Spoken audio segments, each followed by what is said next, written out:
Are you a person who's compassionate, creative, in touch with your feelings? Have you felt emotional burnout, chronic fatigue? If you're conscious of other people's feelings, then you may be an empath. Hello, my beautiful friends. My name is Carrie Cox, and on this channel, we learn to use our personal power to help us build a connection between mind, body, and spirit. In today's video, we're going to talk about the 11 signs that you may be an empath. If you're new to my channel, please hit the subscribe button and smash that bell notification symbol so that you can be updated when I release future videos. As a child, I didn't realize that I was empathic.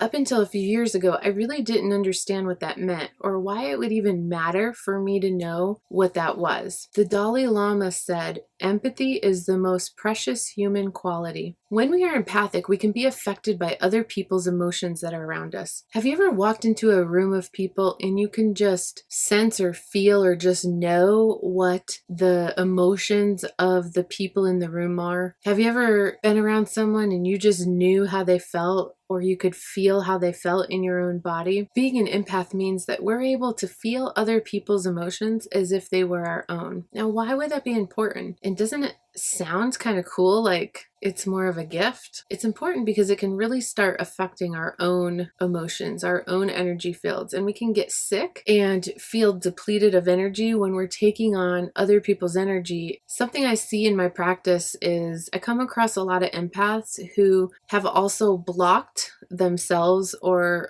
a lot of times their heart chakra, but block themselves from the ability to feel because it becomes so overwhelming feeling all this energy all the time, and they don't realize it's because they're taking on other people's, that they just kind of block themselves away from all energy, whether it's good or bad. It's important to know that you're empathic so that you can start to protect yourself and learn how to get rid of this energy around you and learn how to figure out what's your energy and what is somebody else's. I realized that empaths, they feel more than emotions. They can also feel physical pain in their body. So you can imagine how if you're empathic, this can really be confusing and it can really be creating a lot of anxiety and extra energy within you if you're walking around picking up all kinds of garbage from your environment that's not even yours. So that's why it's important to realize that you are empathic so that you can start learning how to not only use your gifts for a benefit for you, but also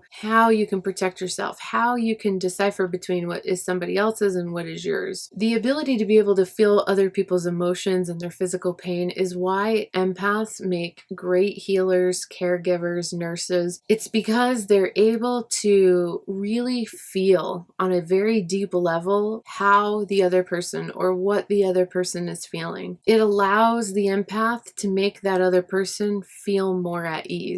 Being an empath can be a beautiful gift when you realize that it is a gift that helps you understand people better. It's a gift that helps you be in service to others. And empaths are some of the most caring people on the planet. But when empaths start taking on other people's energy and it starts making a disruption in their energy field, it starts creating a situation where their body is no longer at ease. It starts creating dis-ease in that empath. So a lot of empaths suffer with depression, anxiety, chronic fatigue, mood swings, anger, fibromyalgia, and there's a whole lot more various health problems that can happen from empaths not knowing how to take care of themselves and how to nurture themselves and how to love themselves. Let's go through those 11 signs that you may be an empath. Sign number 1 is you pick up on other people's moods, emotional states, and their overall energy. You have the ability to take that energy into your body and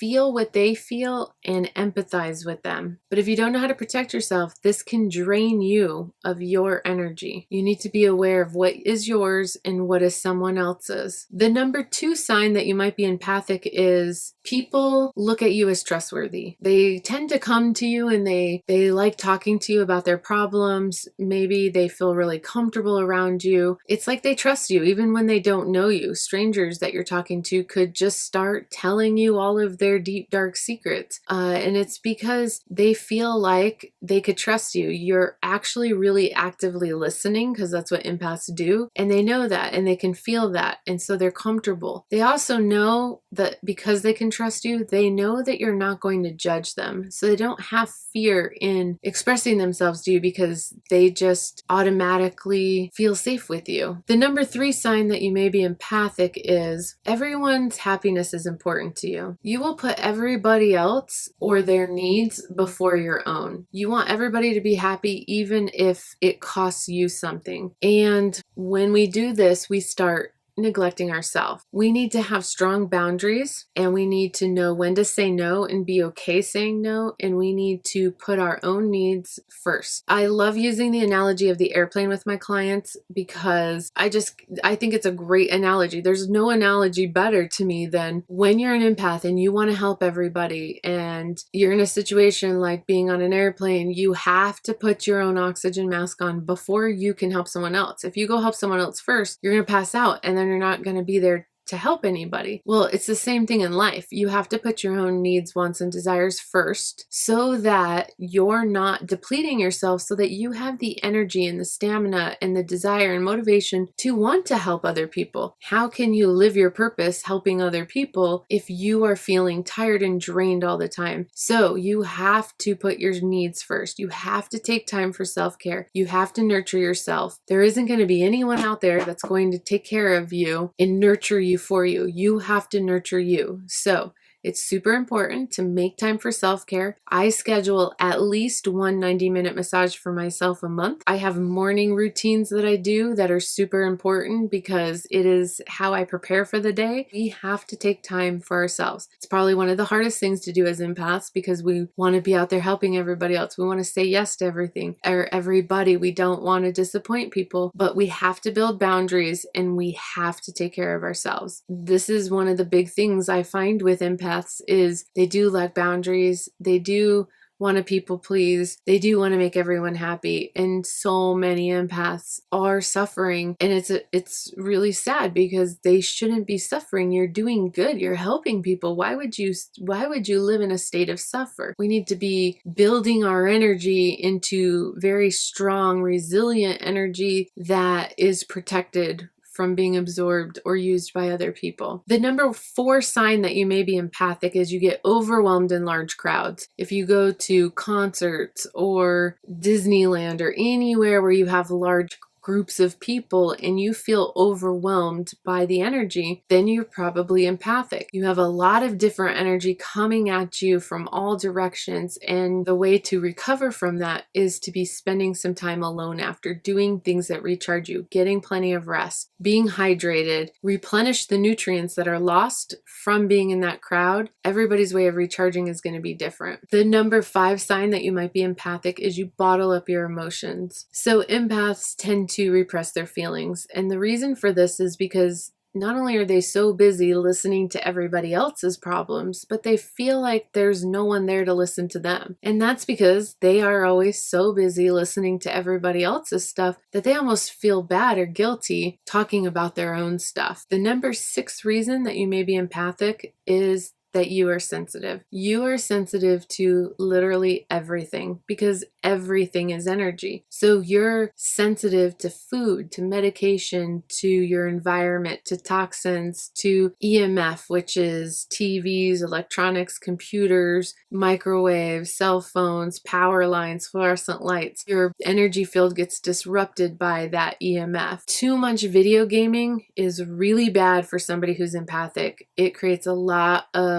disruptions in the energy field of an empath. So if you play a lot of video games, you're going to have to go do a lot of grounding, a lot of cleansing to overcome what the EMF is doing to you. And it's not just people who overplay video games, but people who sit in front of a computer all day could be a way of disrupting your field as well. You may suffer from digestive disorders, which I see a lot in empaths, and that's because you're just sensitive. You have food sensitivities, intolerant of certain things. There's going to be certain things that upset your digestive system, and that's just because your system is sensitive. The number 7 sign that you might be an empath is you have an addictive personality. Now, I want to put a quick disclaimer out. If you have addiction issues or had addiction issues in the past, that doesn't automatically mean you're an empath. This is just one of the common things we see in empaths. So you have to have other signs and symptoms there as well to be empathic, but men have a really hard time with being empathic because our society programs us, and the beliefs and patterns that are put on us from a society is that men aren't supposed to show their emotion. They're supposed to repress their feelings. They're supposed to man up. They're supposed to tough it out. And so I think for men, that really starts backing up in them, and it comes out and it gets expressed through addictions so that they can numb those feelings. And it can be addictions to anything, such as alcohol, drugs, sex, food. Could really be an addiction to just about anything. Empaths are using these devices as coping mechanisms to help numb out the feelings. It becomes used as a tool for hiding, for protection. The number 8th reason that you may be an empath is you like your alone time. Empaths need time alone to recharge. How are you ever going to recharge if there's always somebody's energy mixing with yours? Most empaths are more introvert. And that's not to say that extroverts aren't empaths, because they are too. And that is because they like that alone time, because it creates a lot of anxiety in them on a social level to put themselves out there and feel that mix of energy out there. And so it makes them uncomfortable. But empaths need time alone to recharge. They need time in nature. Nature is a great way to recharge. My husband and I spend a lot of time out on our boat because 1, he likes to fish, but 2, there's something very zen-like being on top of the water, out in nature, under the sun. It's because we are recharging. It's his way. Fishing for him is a form of meditation. For me, being out there, it's a form of recharge. It's clearing away all the energy I've been taking on. It's recharging my battery. The 9th sign that you might be an empath is that you cannot handle conflict and confrontation. This is because you feel things on such a deep level, and it can make you physically ill